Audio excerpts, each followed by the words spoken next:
Pour vous montrer un peu la capacité de la Razer Kaio Pro à gérer les basses lumières, alors là, je suis dans des circonstances qui sont à peu près idéales, c'est-à-dire que j'ai une lampe devant moi sur le côté, j'ai de la lumière qui vient de là avec la fenêtre, j'ai de la lumière qui vient de là-bas avec une autre fenêtre, dans une autre pièce, donc j'ai de la lumière un petit peu partout.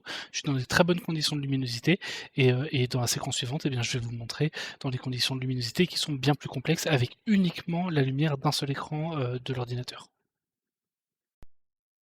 Voilà, là je suis éclairé uniquement par l'écran principal de mon ordinateur. Donc encore une fois, là on est encore dans des conditions de luminosité qui sont un peu plus basses, donc la caméra va avoir un peu plus de mal à faire la mise au point.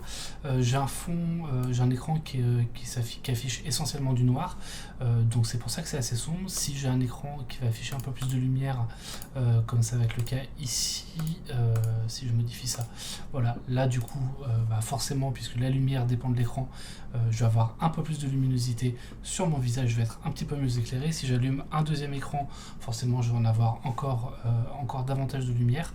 Faut le temps que ça s'affiche, que ça s'allume un petit peu. Voilà, là c'est déjà un petit peu mieux. Et donc forcément, on n'a pas énormément de lumière puisque les sources de lumière sont uniquement des moniteurs de PC. Mais en revanche, ça suffit largement pour éclairer un visage convenablement. L'arrière-plan reste assez sombre malgré l'activation du HDR. Mais c'est toujours ça le prix.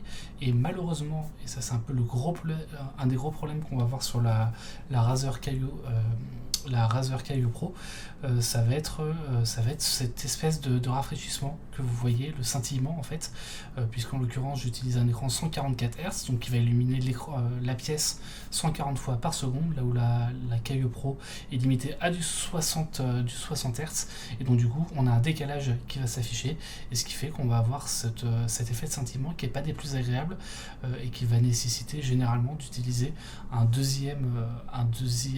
vraie source de lumière en plus, histoire de réduire un petit peu ce scintillement là. Ça passe un petit peu mieux en 30 fps, pardon, ça passe un petit peu mieux lorsqu'on active uniquement le mode SDR comme je vais vous montrer juste après.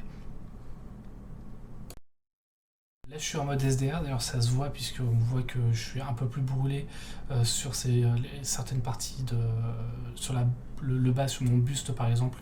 Mon pull qui est pourtant gris, là affiche vraiment du blanc. Mais en revanche, on a un rafraîchissement qui est un peu plus convenable.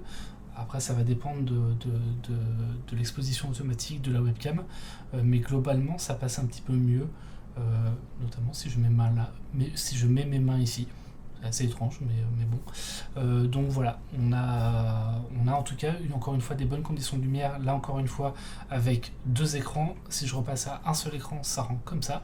Et si je passe à un écran, pour le coup c'est un écran de 27 pouces, donc c'est une source de lumière qui est assez large quand même. Mais si je passe à un écran avec du noir, ça rend comme ça. Et là on n'a plus aucun problème de rafraîchissement et de scintillement.